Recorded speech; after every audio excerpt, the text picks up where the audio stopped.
Olá, guerreiro de oração. Hoje nós vamos ver nossa primeira formação católica sobre o tema por que a Igreja Católica chama sacerdote e não pastor. Então foi um tema colocado, querendo saber os membros por que nossa Igreja Católica chama os nossos líderes de padres, né? Chama os padres de sacerdotes e não chamam de pastores, como é no caso as igrejas protestantes, né? E a maioria das outras denominações que escolheram este título de pastor. E a nossa igreja chama sacerdote. Então, para entendermos este nosso tema do terceiro ano, como nós já estamos no terceiro ano, eu vou ler aqui a apostila. Quem tiver esta apostila aqui pode nos acompanhar. E à medida que eu vou lendo, eu vou explicando para que a gente possa entender melhor esse significado. Então, vamos lá. Os sacerdócios de Melquisedeque, Arão e Jesus Cristo. Então é o início da nossa apostila, certo? Pedro I, lá no livro de Pedro I, capítulo 2, versículo 9, ele vai dizer o seguinte: mas vós sois o sacerdócio real. Nós vamos entender o que é isso aí. Por que Pedro chama o sacerdócio de algo real, né, que pertence à realeza. Então vamos ao primeiro ponto nosso, que seria a introdução. Vários sacerdotes e sumos sacerdotes são mencionados na Bíblia. Então nós podemos, à medida que a gente vai lendo a Bíblia, nós percebemos que existem muitas menções ao título sacerdote, certo? Segundo W.F. Albrecht, não sou muito bom no inglês, esse arqueólogo e pesquisador bíblico, né, esse estudioso da Bíblia e ao mesmo tempo arqueólogo, ele diz que não somente em Israel, mas em outras nações também há relatos de sacerdotes ou líderes de religiões no sistema hierárquico de transição de poderes há mais de 1000 anos antes de Moisés. Então quer dizer, segundo este pesquisador, este arqueólogo, ele vai dizer que não é só o povo de Israel, aquele povo de Deus que nós temos estudado no decorrer das formações do primeiro e segundo ano. Ele vai explicar que não é só para este povo de Israel que existe o sacerdócio, não surgiu, não foi só neles. Mas outras religiões, outras nações também carregavam esse título de sacerdote, certo? E isso já vinha há 1000 anos antes de Moisés. Não quer dizer que foi quando Deus escolheu Moisés que começou a organizar, não. Tanto é, na Sagrada Escritura, nós iremos perceber que somente é com Moisés que Deus organiza esta hierarquia dos sacerdotes. Tanto é que ele escolhe o Arão, que é o irmão de Moisés, que se tornaria o primeiro sacerdote oficial que temos relato dentro da Bíblia, né? Que seria o Arão, que é o irmão de Moisés, certo? Mas, conforme as pesquisas, muito antes, 1000 anos antes, né, de Moisés, já existia este título de sacerdote nas outras nações. Então vamos lá. No Egito Antigo, cada um dos maiores templos existia um sumo sacerdote próprio para liderá-los. Então, em cada templo do Egito Antigo existia um sacerdote, né, nesses templos grandiosos que iriam liderar as comunidades. No Velho Testamento, a terminologia para sacerdote, ela significa Kohen, né? K-O-H-E-N, que é de origem hebraica, né? K-O-H-E-N. Aí tem um tio no O, que vem de origem hebraica, né? O sacerdote, no Velho Testamento, né? Então, no Velho Testamento existe a ocorrência da palavra sacerdote 741 vezes, sendo que 185 dessas referências encontram-se no Manual dos Sacerdotes, como é também conhecido o livro de Levítico. Então nós vimos na nossa Bíbliazinha que a Bíblia tem um livro chamado Levítico, que na verdade é um livro, se você quiser entender melhor sobre os sacerdotes, você lê ele, você vai ver a origem dos sacerdotes pertencem a essa tribo de Levi, como nós vimos nos nossos estudos do primeiro e segundo ano, de como foi constituída as tribos, né? Nós fizemos esse estudo do Pentateuco, que é o Levítico, faz parte. E era a tribo de Levi, né, lá do filho que era Levi, era um dos filhos lá de Jacó, que teve 12 filhos, e dentre eles existia um filho chamado Levi. E dos descendentes dele é que Deus escolheu para ser a herança dos sacerdotes, né? A geração dos sacerdotes pertenceriam à tribo de Levi, o povo escolhido, certo? Então, no Manual dos Sacerdotes ou o livro de Levi, que é a mesma coisa, se encontra falando sobre os sacerdotes 185 vezes. Eu já ouvi por aí, por pura ignorância dos protestantes, de que a palavra sacerdote não existe na Bíblia. Olha só, quanta ignorância, né? E, desculpa dizer que é a palavra, mas quanta estupidez, né? Não lê a Bíblia, ele só lê os pedaços, como eu já disse, né? Os trechos, e daí começa a tirar conclusões precipitadas. Quando nós estamos vendo aqui que ao total na Bíblia, no Velho Testamento, só no Velho, a gente encontra 741 vezes esta palavra sacerdote. Então, no Novo Testamento, a terminologia para sacerdote significa hieros, né? Que é H-I-E-R-E-U-S, que vem de origem grega, né? A palavra sacerdote já vem da origem grega. No Novo Testamento, esta bênção, né, significa hiereus, e ocorre mais vezes do que no Antigo Testamento. Olha só, o Novo Testamento é menor do que o Antigo Testamento, e no Novo Testamento se tem mais fala desse termo, né? Se usa mais esse termo sacerdote. Então é por ignorância, ainda repito novamente, os protestantes dizerem que não existe sacerdote. Na verdade, eles adotaram o nome pastor simplesmente para diferenciar alguns termos da Igreja Católica. Claro que eles não iam querer colocar sacerdote, se bem que existem algumas igrejas protestantes que usam o termo sacerdote. Os caras, eles não iriam para não confundir, né? Ou chamar de padre. Padre que quer dizer pai. Então, ainda no Novo Testamento, o sumo sacerdote é chamado, noutras menções, de oiereus, né? Significando o sacerdote, ou com H-O, ou hiereus, né?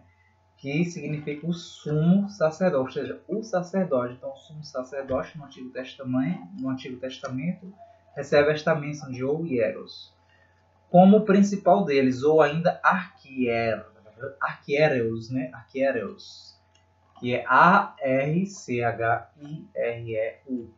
que forma o termo o sumo sacerdote, né? O arquiereus, né? Arquiereus. Não sou muito bom no grego, né? Então, a gente vê cerca de 56 vezes esta pronúncia, como em Atos dos Apóstolos, né? Se a gente pegar Atos capítulo 5, versículo 24, vamos abrir aí Atos dos Apóstolos. Convido vocês a abrirem Atos capítulo 5, versículo 24. Olha o que fala aí. Versículo 24. Lá uma passagem que fala: ao ouvir essa notícia, o chefe da guarda do templo e os chefes dos sacerdotes não sabiam o que pensar e se perguntavam o que poderiam ter acontecido.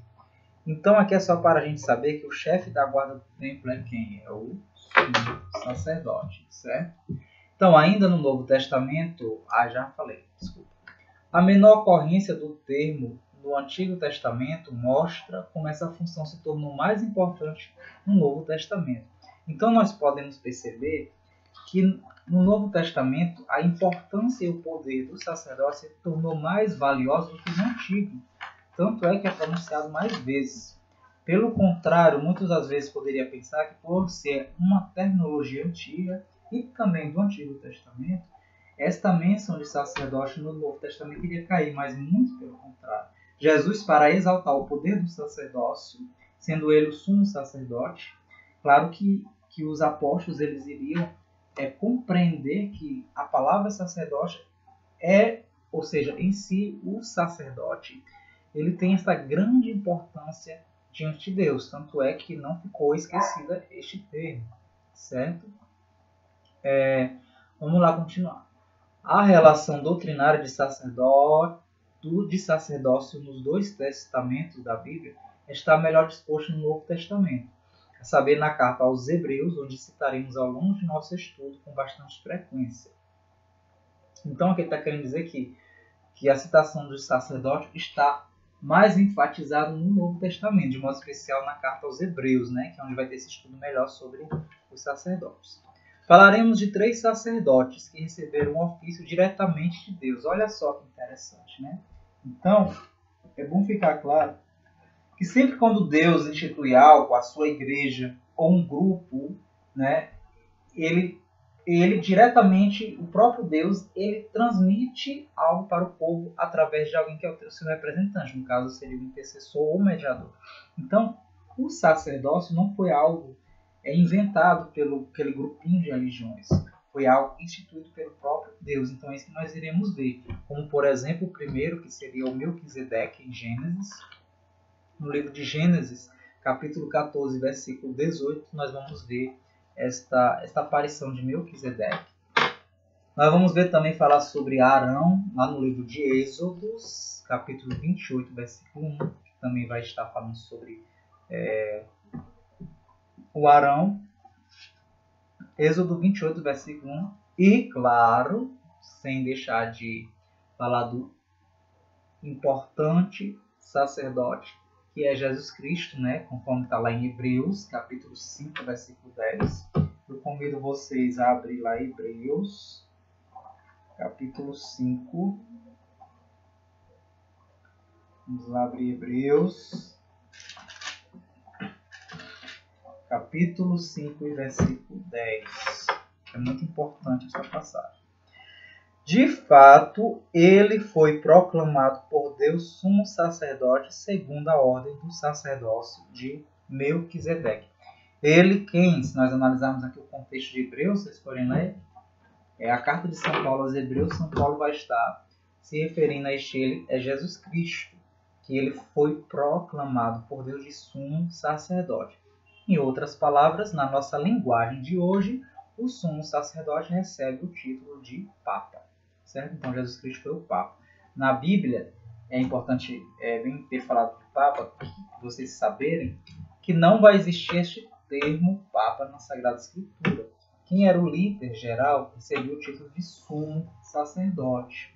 Então, há também muita confusão com os protestantes na nossa Igreja Católica, de que eles dizem que o Papa não existe na Bíblia, que não tem Papa na Bíblia. Como eles são muito ignorantes, infelizmente, né? Nós amigos protestantes são tão ignorantes que para eles só é válido uma palavra se ela tiver exatamente do jeito que está na Bíblia. Então, eu posso até comparar sinônimo de Papa, seria sumo sacerdote, né? É o superior, é o chefe do templo, Então não precisa na Bíblia ter as mesmas tecnologias. Então é muita ignorância desse pessoal que para valer algo tem que estar do jeito que está escrito na Bíblia. Então não é assim, né? Certo? Então vamos continuar. Então vamos ver aqui as definições de sacerdote. Mas o que é mesmo um sacerdócio? O que é um sacerdócio? Define-se melhor sacerdócio a partir do grego utilizado no Novo Testamento e na Septuaginta, né? Nós estudamos a Septuaginta. Só lembrando que a Septuaginta, que é a tradução que foi feita, né, dos escritos sagrados. Nós já até estudamos isso aí, né? Se vocês não estão lembrados, vocês podem ver lá o início no primeiro ano, quando a gente teve o estudo de entendendo as divisões da Sagrada Escritura, certo? É que eu não vou explicar para a gente não entrar muito a fundo. Certo? Então, nós iremos ver sacerdócio. O primeiro ponto para se definir sacerdote seria com a palavra, o termo hierateuma. Então, vamos entender o que significa hierateuma, com H, né? Hierateuma com H. Então, o primeiro termo quer dizer o seguinte, é a forma, a expressão corpo de sacerdote, denotando toda a igreja cristã e não apenas uma ordem especial dentro dela.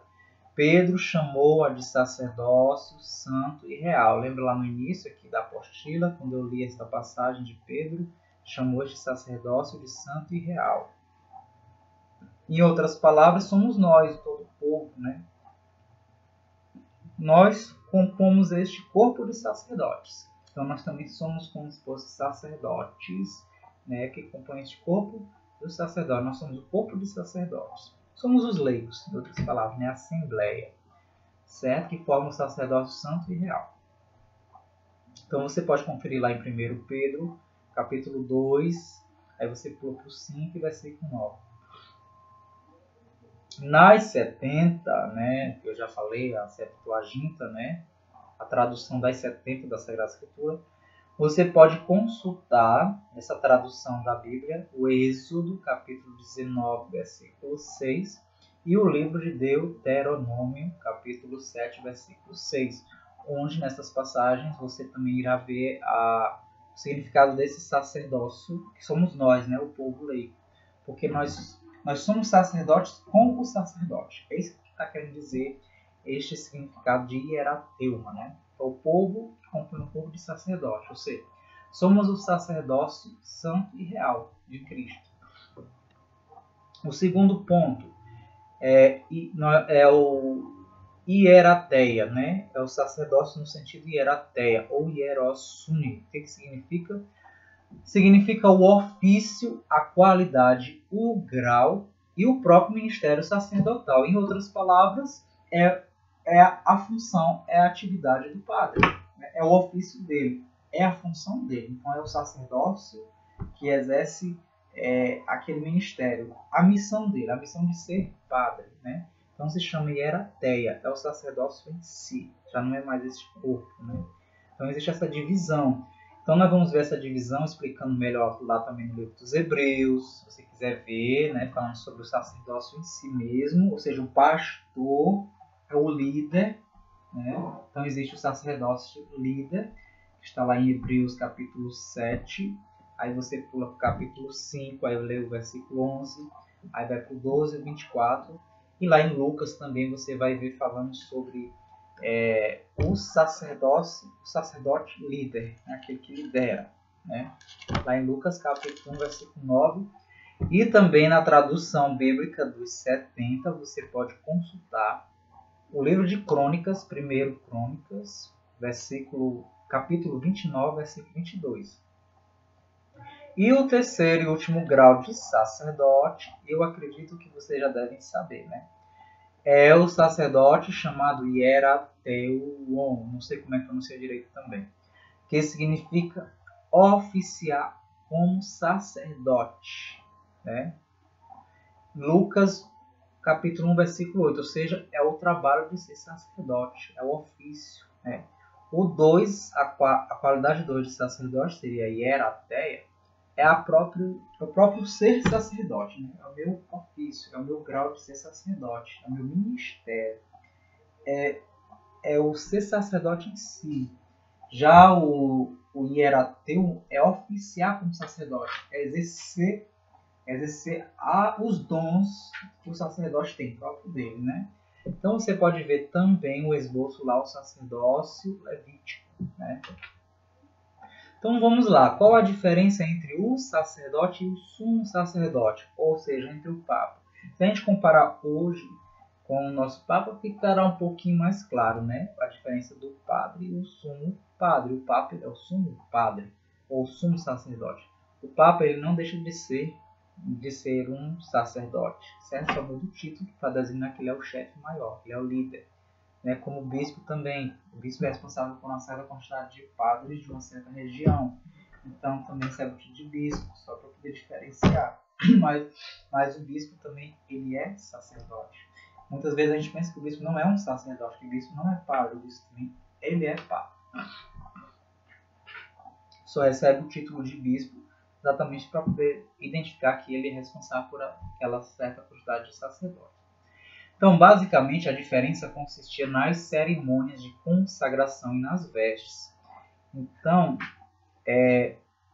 se diferenciava o sacerdote do sumo pelas vestes, como hoje a gente vê, né? O bispo veste diferente, o papa, e os tipos de cerimônias que eles exerciam, tipo que é aquilo que é próprio de um sumo sacerdote fazer e aquilo que é próprio de um sacerdote. Certo? Por exemplo, o papa faz Tem coisas que só o papa pode fazer e o padre não pode fazer. Coisas que só o bispo pode fazer e o padre não pode fazer. Por exemplo, o bispo, somente o bispo pode criar, entre aspas, fabricar, né, entre aspas, mais padres. Outro padre não pode. Entendeu? Então são funções além que eles recebem, né, este dom. Por isso que recebe também esses títulos. O sacerdote, ele exercia tarefas mais simples até certo ponto. O sumo sacerdote podia, naquela época, né, tomar parte nas atividades específicas, além do que os sacerdotes tinham autorização. Então vocês podem verificar essas diferenças falando dos sacerdotes lá no livro de Êxodos, capítulo 28. Aí você vai pular para o versículo 1 a 3.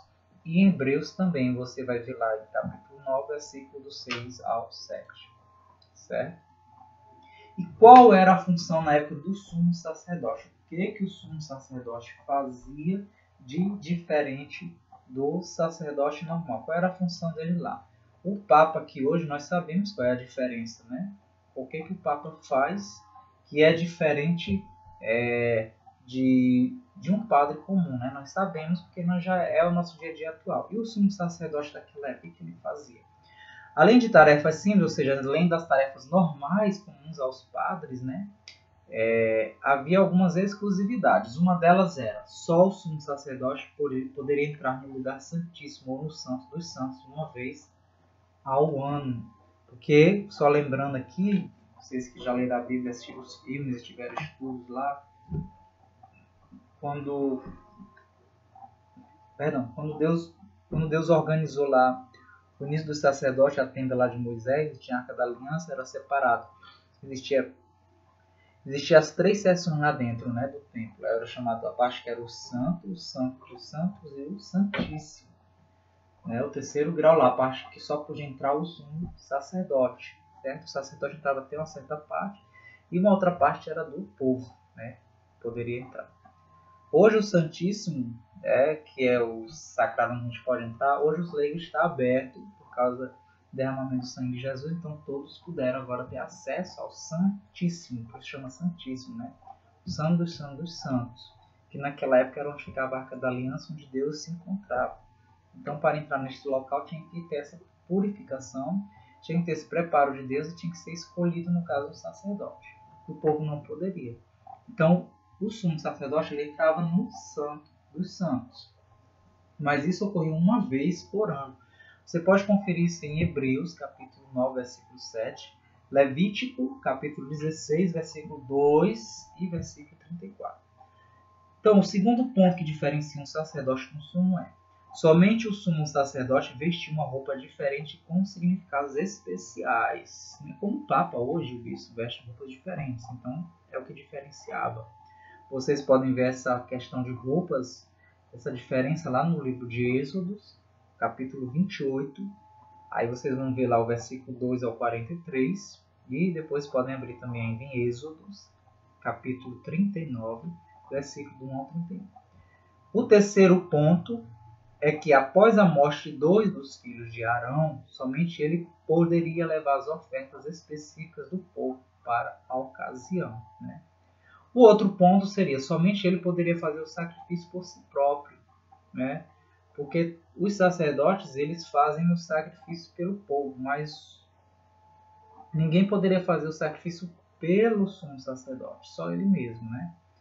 Como, por exemplo, Jesus Cristo fez um sacrifício na cruz. Ele, por ser o sumo sacerdote, ele fez o sacrifício tanto por todos nós como por si próprio, né? E o último ponto de diferença é que, assim como os sacerdotes, os sumos sacerdotes tinham a função de atuar como mestres da lei. Então vocês vão ver também lá em Levítico, capítulo 10, segundo Reis, capítulo 17, segundo Crônicas, capítulo 15. Então somente os sacerdotes também tinham a função de atuar, esses sumos sacerdotes, como mestres da lei. Então vamos ver aqui o início dos primeiros sacerdotes. Como é que apareceu esta ideia de sacerdotes na Bíblia, né? Então nós vamos ver que o surgimento de Melquisedeque, chamado rei de Salém. Se vocês pegarem Gênesis capítulo 14, versículo 18 a 20, 14, 18 a 20, vocês Vamos ver lá a aparição de Melquisedeque. Na verdade, Melquisedeque era considerado um sacerdote misterioso, porque não se fala de família dele, a origem, a cidade, de onde ele veio, não tem muitas essas origens, né?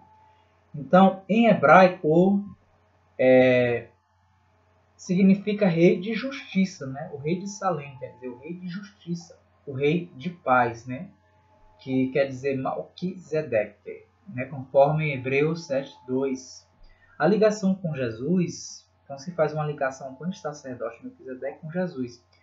Conta-se que ele seria o próprio Deus que apareceu para Abraão, né, e abençoou. Se vocês forem ver no filme, e lendo também lá no livro Histórias do Abraão, vocês irão ver lá em Gênesis que o Melquisedeque aparece e abençoa depois Abraão, né? Do seu povo aparece o Melquisedeque, o rei Melquisedeque, o sacerdote Melquisedeque. Além de ser sacerdote, é rei. Então conta-se, se entende também que ele seria o próprio Deus. Então a ligação com Jesus é que Melquisedeque também foi constituído sacerdote do Deus Altíssimo, sem nunca ter pertencido à ordem levítica. Não é querer mostrar, fazer a comparação, lembrando que lá em Moisés, Deus escolhe só uma tribo, e dessa tribo é a tribo de Levi, só elas podem ser sacerdotes, é a família de sacerdote. Então, fica entendido que não só necessariamente é obrigado a ser da tribo de Levi para ser sacerdote, né? Como é o caso de Melquisedeque, que não pertencia a essa tribo de Levi, que ainda nem existia essa tribo de Levi quando surgiu Melquisedeque. Então, para mostrar como Deus pode escolher sacerdotes fora dessa linhagem, né? Como Jesus Cristo também, que não pertencia à tribo de Levi. Né? Diz que Jesus Cristo é da tribo de Judá, certo? Então, Jesus, por ter nascido tempos depois, né? Ele não foi considerado da tribo de Levi por ter nascido tempos depois. E Melquisedeque por ter vivido antes, claro, do sacerdócio levítico. Então, por isso o escritor aos Hebreus afirma que Cristo havia se tornado sacerdote segundo a ordem de Melquisedeque, né? Como a gente viu lá aquela passagem.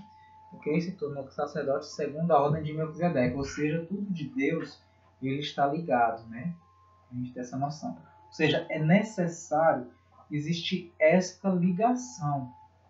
Então a Bíblia afirma, nas Escrituras, que Jesus Cristo também tinha essa ligação lá de Melquisedeque. Ou seja, de Melquisedeque, aí passa lá para os Levíticos, a continuação dos Levíticos vai Jesus Cristo, e aqueles a quem Jesus Cristo passou, que seriam os apóstolos.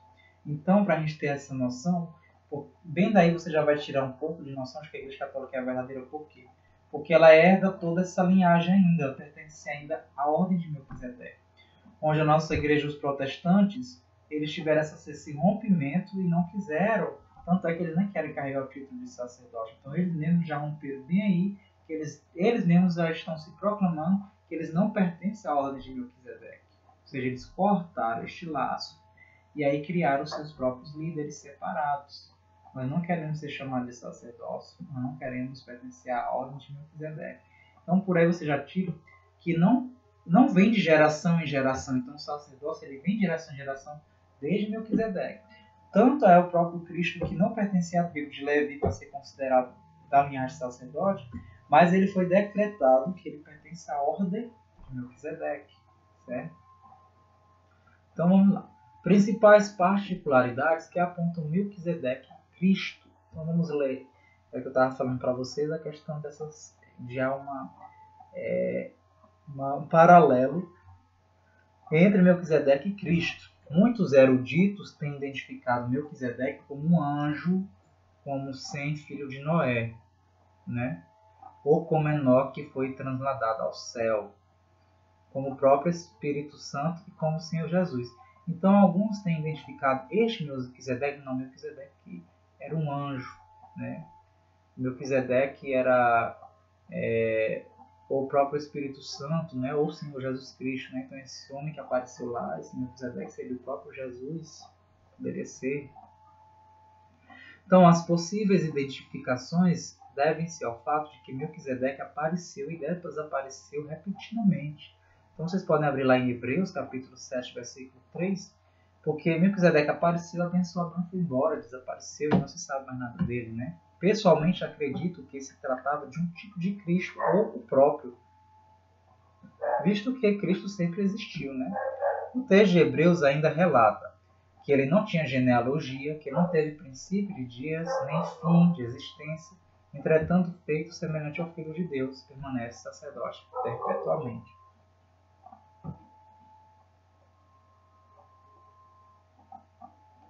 Então, se nós formos ver o texto, né, citado lá nos livros também de Salmos, lá de João, que vocês podem ver aí nas apostilas, vocês vão perceber, né, que vai haver uma breve confirmação de que pelo menos um representava o outro, né? Como se fala assim, feito semelhante ao Filho de Deus, Melquisedeque. Então vai haver algo parecido de que ele seria o próprio Cristo, né? Fazendo essa comparação. Mas precisamos usar de coerência para não doutrinarmos naquilo que a Bíblia já silenciou. Ou seja, como a Bíblia não deixou claro que Melquisedeque era o próprio Cristo, então não podemos tirar assim, conclusões precipitadas e más interpretações, certo? Então isso é uma comparação que de algumas passagens da Sagrada Escritura fica assim meio subentendido, né, de querer dizer que Melquisedeque seria Cristo. Então, outra particularidade, no entanto, que aponta Melquisedeque a Cristo é a expressão rei de Salém.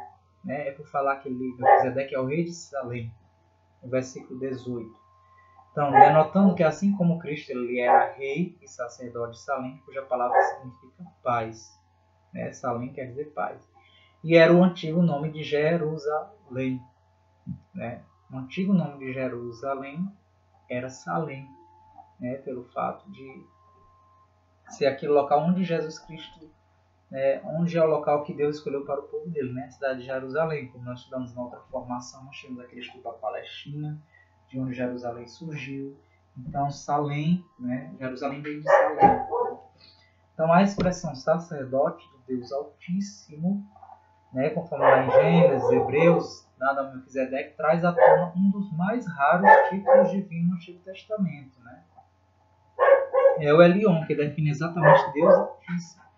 Então, quando diz lá em Gênesis que é o sacerdote do Deus Altíssimo, né, fica a entender mais ainda que está se apontando Melquisedeque ao próprio Cristo, porque Cristo é o sacerdote do Deus Altíssimo. Então, quando fala que Melquisedeque também é o sacerdote do Deus Altíssimo, então fica subentendido isso também, que Cristo ele é o sacerdote do Deus Altíssimo. Então aí algumas passagens como Gênesis e Hebreus e Lucas vão denotar este subentendimento de que o Cristo seria o Melquisedeque. Melquisedeque trouxe pão e vinho a Abraão. Se vocês forem lá ver, ele chega, traz pão e vinho, representações inegáveis para nós hoje do corpo e do sangue de Cristo. Então, mais uma particularidade que aponta, né, um ao outro, né, faz essa comparação de Jesus a Melquisedeque. Como vocês podem ver lá no Marcos, capítulo 14, versículo 22 a 24. Constatamos que a base dos argumentos de quem escreveu Hebreus é que o sacerdócio de Melquisedeque se deu não por genealogia ou herança, né, mas por seus próprios méritos. Então, como eu estava explicando no início, que o sacerdote ele só pode ser sacerdote por genealogia, por herança, que era pertencer à tribo de Levi. Então, mas tem se mostrado aí que tanto Melquisedeque como Jesus Cristo não se tornaram sacerdotes por herança ou genealogia. Né? Então, foi algo dado pelo próprio Deus, certo? E daí, a partir deles, se há imposição das mãos para o surgimento de novos sacerdotes, que não precisaria ser mais por genealogia, né, vindo da família, como era só da tribo de Levi. Né? Tanto é que nós vamos ver também em outras passagens, que depois Deus diz que vai surgir sacerdote não só da pertencente à tribo de Levi, porque eles já estavam aprontando muito, né? Estavam sendo muito desobedientes a Deus. Então, por conta disso, a tribo de Levi deixou por um lado de ser só, vamos assim dizer, os merecidinhos, só eles poderiam ser sacerdotes. Então, além disso, o fato de não haver registro nem do início nem do término de seu reinado, torna o símbolo merecedor do reinado e sacerdócio eterno de Cristo. Então, adiante, depois falarei mais sobre isso. Então, fica subentendido, resumidamente, que por mostrar, pelo Melquisedeque não se ter relato de história dele, de início de vida dele e fim, Então fica também meio assim subentendido de que ele poderia ser o próprio Cristo, né? Então vamos entender agora o Arão, que foi lá o primeiro sacerdote que Deus escolheu lá depois que organizou o povo através de Moisés. Depois que Deus separou, depois que o povo de Moisés, como nós vimos lá nas Sagradas Escrituras, né? O povo de Moisés, ele se organizou e a partir daí Deus vai nomear um para ser o sacerdote, que no caso seria Arão, né? Em hebraico significa brilhante. Então, se você quiser botar o nome do seu filho de brilhante, chame ele de Arão, né? Talvez uma referência às brilhantes operações divinas realizadas por meio dele, né? Lá em Êxodo, né? Através de todos aqueles prodígios que aconteceram lá no Egito, da fuga, da abertura do Mar Vermelho, que aconteceu tudo através de Arão, que é o brilhante, né?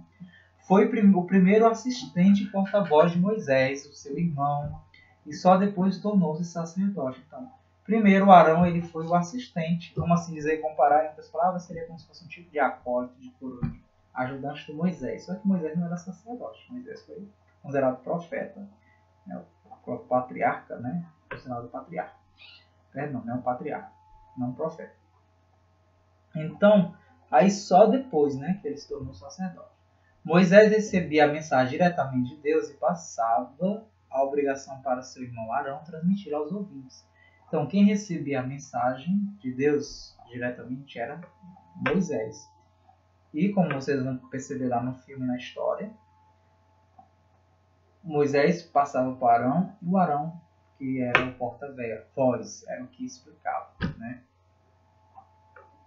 O sacerdócio levítico de Arão tem muita importância e significado tanto para a antiga aliança quanto para a nova, facultada por Cristo, né? Então, há toda uma ligação, né, de Arão com Cristo. Então, só para a gente frisar mais ainda e ver como é tudo, está bem fundamentado, né? A origem do sacerdócio. Por isso que a nossa Igreja Católica ela mantém esta origem. Por isso que a partir daí se tira também a conclusão de que ela foi deixada por Jesus Cristo.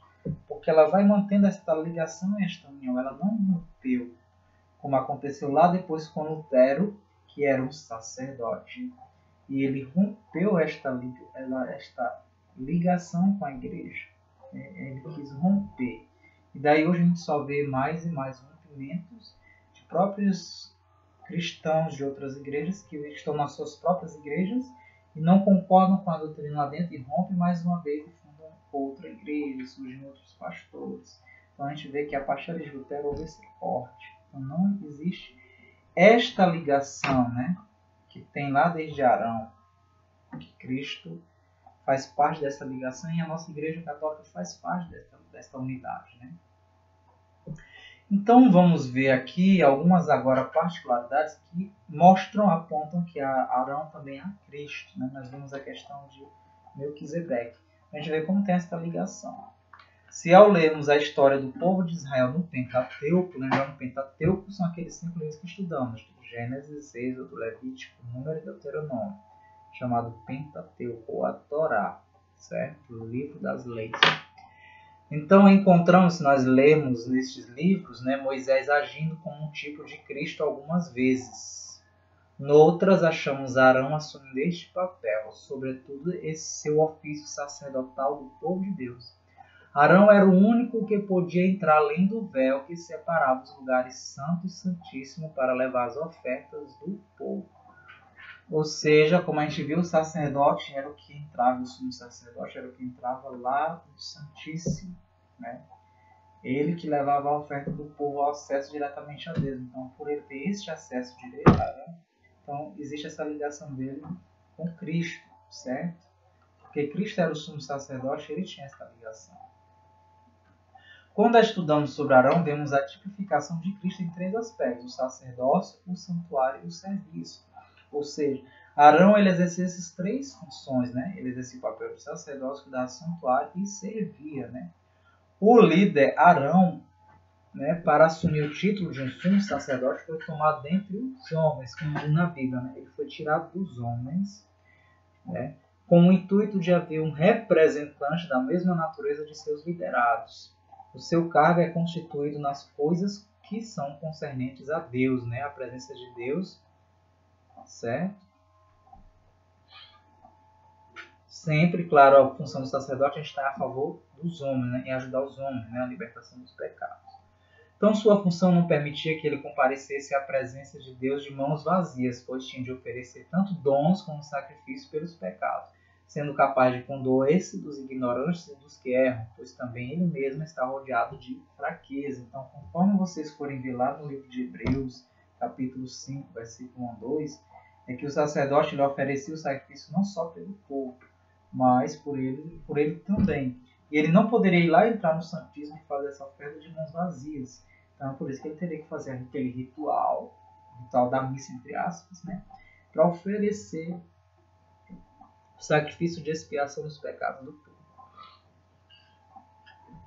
Então, o fato de Arão, né, ter sido eleito sacerdote entre os homens, faz com que participe das suas fraquezas. Ou seja, o objetivo, o plano de Deus de tirar um sacerdote no meio do povo, seja uma pessoa qualquer, cheia de pecados, de misérias, exatamente para o próprio sacerdote enxergar que, como ele tem pecado, ele foi tirado do meio do povo, ele também tem que sentir aquela dor, a misericórdia do povo, se condoer para poder oferecer e pedir perdão a Deus dos pecados pelo povo. É assim Jesus Cristo. Quando Jesus Cristo ele veio como homem, e ele como sacerdote, ele teve essa misericórdia e se ofereceu plenamente, né, a Deus, né, os nossos pecados, através do seu próprio sacrifício. Então, esse seria a função do sacerdote. Em Arão também nós vamos ver as principais qualificações que indicam ele também como sumo sacerdote. Como vocês podem ver lá no livro de Hebreus, capítulo 5, versículo 1 ao 4. Ele deve ser tomado entre os homens. O fato de ser tomado entre os homens, os que são da mesma natureza, faz com que a comunhão seja completa, havendo compreensão, simpatia, amizade, etc. Reportemos-nos à era da pureza, onde Adão não havia pecado. Lá a comunhão era perfeita, porque Adão era literalmente a imagem e semelhança do Criador, pois não havia nele impureza. Andava nu e não envergonhava a Deus, nem o constrangia ou emitia falta de temor. Após a queda, Deus esboçou a mesma relação com o homem, procurando-o entre as folhagens do jardim, mas viu que este havia quebrado a aliança da obediência, tornando-se impuro. Então, por isso, após a quebra de conduta do homem, faz-se necessário um guia como os homens e não como Deus. Então, por isso que surge o sacerdote, né? Porque haveria necessidade de existir um guia, né, que fosse como os homens, para ter este contato com Deus, para guiar os homens, porque o homem, como conta aí Adão, se afastou de Deus, se distanciou. Então era necessário um outro homem para guiar os homens para Deus, né, que no caso seria o sacerdote. Então, semelhante a isso, né, Jesus Cristo, né, traz este espelho de Adão com perfeição, sem pecado, sem nada, para guiar também nós, os homens, a Deus, né? Então, outro ponto é que o sumo sacerdote ele deve ser chamado para mediar entre os homens, ou seja, ele vai estar no meio. Então, queridos guerreiros de oração, que fique bem clara aquela questão que os protestantes querem dizer assim: Jesus Cristo é chamado de mediador entre Deus e os homens. Jesus Cristo é visto como sumo sacerdote. Então, o sacerdote ele era o mediador entre Deus e os homens. Então, por isso que Pedro ele fala que Jesus Cristo é mediador, primeiramente nesse sentido, enquanto sacerdote. Jesus é mediador entre Deus e os homens para fazer a expiação dos pecados.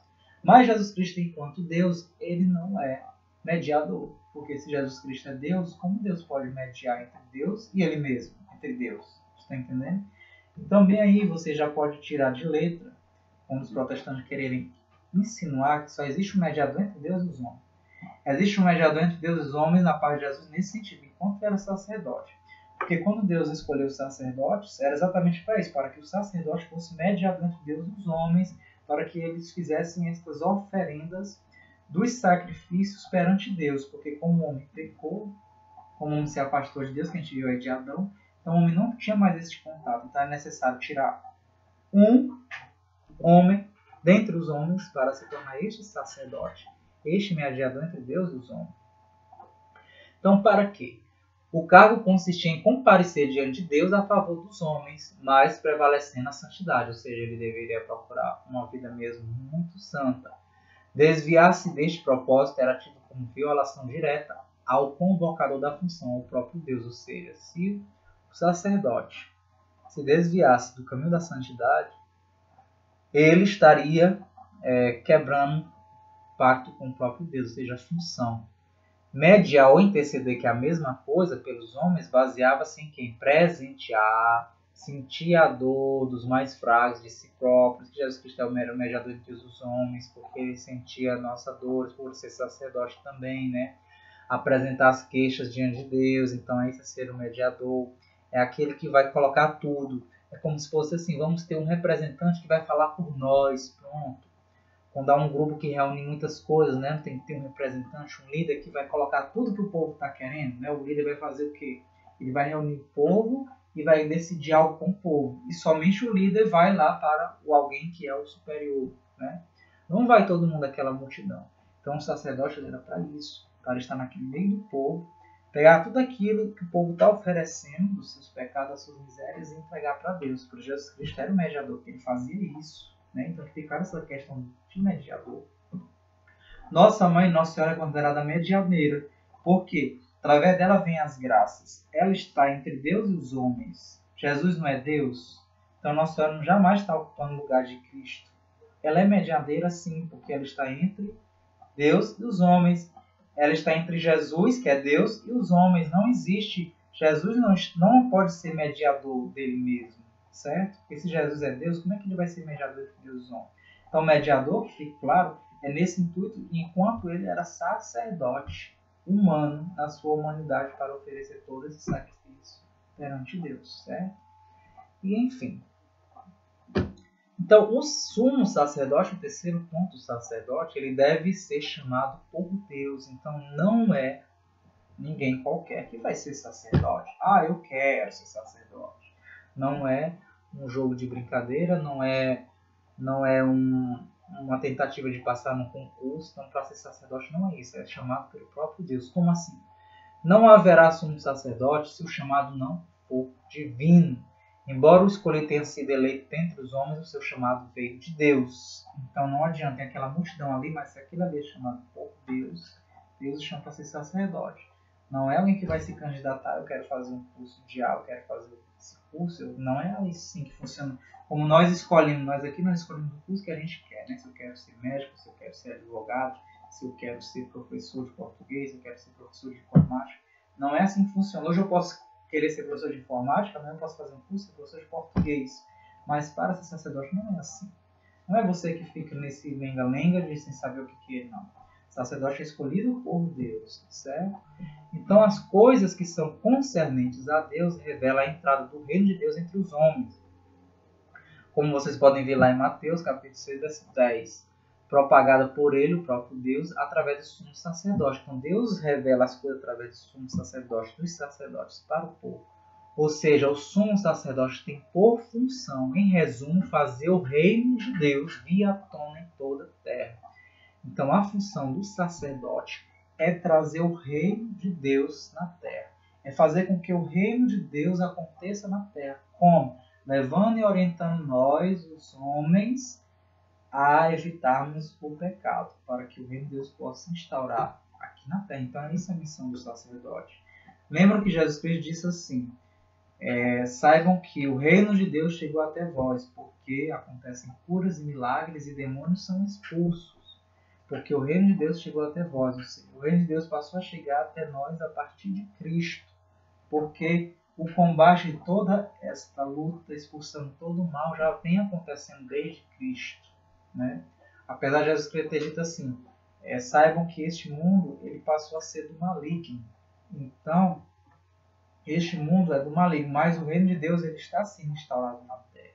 A partir do momento que nós vamos expulsando os pecados. Então, cabe ao sacerdote fazer com que este reino aconteça. Só que, infelizmente, hoje, muitos dos nossos sacerdotes parecem que têm medo de ensinar verdadeiramente com toda a ousadia o que é que o reino de Deus exige. Certo? Ou seja, o pecado. Hoje se tem medo de dizer que isso é errado, que a atitude nossa A é errada, que a atitude B é errada, com medo de perder os fiéis. Não é assim que funciona. Já dizia o Papa João Paulo II, é melhor nós dizermos a verdade e voltarmos a ser 12 do que viver na mentira. Então é melhor a igreja voltar a ser 12, como os apóstolos. Jesus Cristo escolheu 12 depois que aumentou, do que ficar na mentira e ter uma multidão de gente mentirosa que não serve a Cristo, mas que serve a Satanás. Então, terceiro ponto para ser sacerdote. Agora é outro item. Vamos ver agora Jesus Cristo, né, que é o fiador de um melhor testamento, como diz lá em Hebreus capítulo 7, certo? Então dá para a gente finalizar sobre Jesus. Agora chegamos em Jesus Cristo. Jesus assumiu o sacerdócio através da linhagem da tribo de Moisés, certo?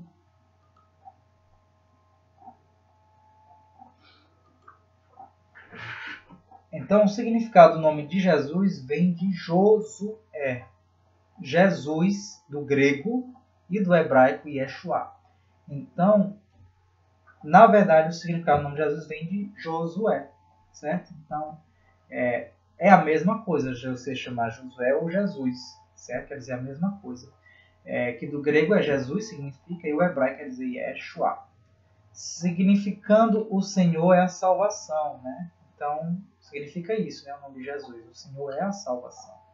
O escrito de Hebreus é que melhor menciona na Bíblia Jesus como sumo sacerdote, como nós vimos lá mais para trás, né? Que a gente acabou de ler, que Jesus, Hebreus, vai falar mais sobre Jesus Cristo, né? Que é o sumo sacerdote. É o sumo sacerdote da nova aliança, quando Jesus Cristo vem fazer essa nova aliança conosco, né?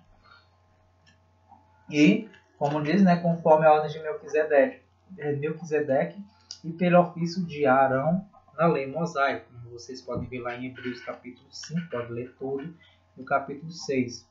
Então, essas referências antigas sobre os hebreus são extraídas lá do livro de Gênesis.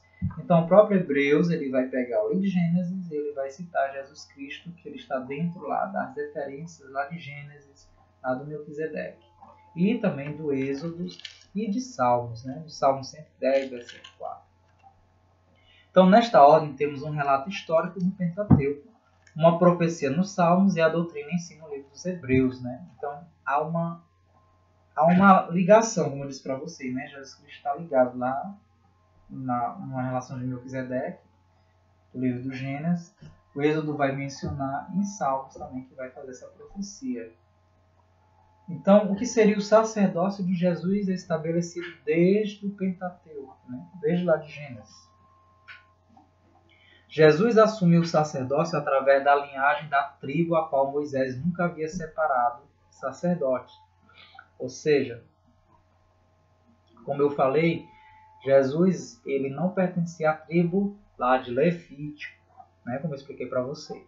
Jesus então pertence à ordem sacerdotal eterna e especial, assim como a ordem de Melquisedeque, sem genealogia sacerdotal, uma vez que Cristo, mediante sua natureza divina, não possui genealogia. Então, assim como Melquisedeque não tinha genealogia, também nós vamos perceber lá, conforme vai dizer lá no livro de João, capítulo 1, de Colossenses, capítulo 1, versículos 17, o livro de Hebreus, vocês podem ler lá no capítulo 2, 3, papapá. Então, nós vamos ver lá que não vai mostrar que Jesus tem alguma genealogia. Tanto é que foi tipo assim, cortado que Jesus não pertencia à tribo de Levi, para não dizer que Jesus Cristo ele veio de uma origem humana, porque ele é o próprio Deus, ele é o próprio sacerdote que instituiu os sacerdotes. Então, não foi ninguém que instituiu ele, mas diz que ele pertence a esta ordem. Ou seja, ele pertence a essas linhagens, ou seja, ele está ligado, não deixa de estar ligado. Tanto é que vai dizer que ele vem da ordem de Melquisedeque. Mas Jesus também não tem nenhuma linhagem sacerdotal como Melquisedeque. Certo? Então lá em Zacarias, capítulo 6, versículo 12 e 13, vocês vão lá ver que Cristo vai dizer que Cristo é rei e sacerdote. O outro item também que vai falar, ele é rei de Salém, ou seja, Jerusalém. Então Jesus também é rei de Jerusalém, não veio para Jerusalém, até que ele vai naquele jumentinho, né? E aí onde é que o pessoal todo vão começar depois a apedrejar ele, procurava crucificar Jesus Cristo. Então, lá em Mateus, capítulo 5, versículo 35, vai falar isso, que Jesus é rei de Jerusalém, ou seja, traduzindo como Jerusalém, a origem vem de Salém, né, que é da paz. Então, Jesus é o mesmo rei de Jerusalém, é o mesmo rei de Salém, como Melquisedeque, certo? O terceiro ponto que aponta que Jesus Cristo, né, tem esta origem desde o Pentateuco é ele ser rei eterno sem registro de sua origem e fim. Ou seja, ele é um rei que não também, como Melquisedeque, não existia registro de origem dele de fim. Jesus também não tem esse registro de origem e fim. Se vocês quiserem confirmar isso, podem ler Hebreus novamente, né, capítulo 7, versículo 3, e João, Colossenses, etc. Como está aí na apostila, né? As referências todas aí na apostila das passagens bíblicas. Ele também, o outro ponto que vai mostrar que Jesus tem essa origem desde o Pentateuco, é sem ter sido nomeado por algum homem.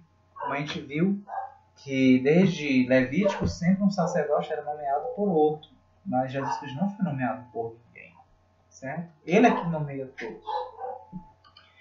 Então, o sentido do sacerdócio de Cristo é expresso pela palavra da antiga aliança, não excluindo o ofício levítico, ou seja, não está querendo dizer que os levíticos, os sacerdotes levíticos, eles deixam de ser sacerdotes, não, eles continuam tendo a mesma função importante dada pelo próprio Deus, né? Não vai excluir isso aí, e tampouco a lei, mas tendo a mesma natureza aperfeiçoada na pessoa de Cristo. Portanto, a mudança da lei, entre aspas, a qual o escritor de Hebreus se refere, não significa outra lei, mas outro oficial da lei. Segundo a ordem de Melquisedeque, não de Arão.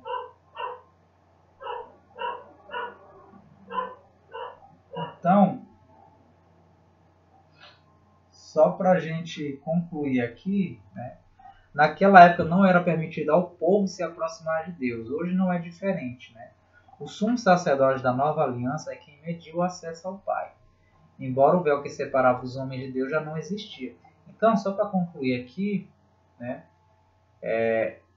naquela época não havia uma permissão muito do sacerdote, do povo estar próximo de Deus. Então, era necessário ter o sacerdote. Do mesmo jeito hoje, né, para haver esta proximidade do povo de Deus, do povo de nós, do povo de Deus com Deus, é necessário o sacerdote. Quem é que traz Deus até nós? Não é o sacerdote, através da hóstia.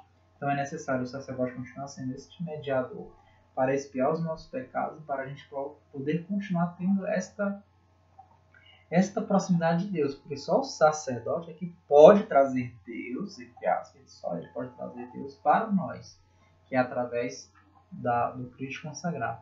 Então, guerreiros de oração, espero que esta breve explicação aqui do sacerdócio, pastores, como é que foi esta origem, ela tenha esclarecido vocês, né, sobre essa problemática que tem se tentado expor dentro do nosso grupo, certo? Então, até a próxima formação, né, do nosso encontro. Né, o próximo item vai ser sobre o item 2, porque as outras denominações, outras igrejas, né, que não são católicas, usam termos sacerdotes ou pastores. Por que as denominações também adotaram este mesmo termo, né? Por que elas adotaram o termo de sacerdote ou pastores? Por que elas não adotaram um termo diferente sem ser sacerdote? Então é a próxima formação. Até mais, guerreiros de oração.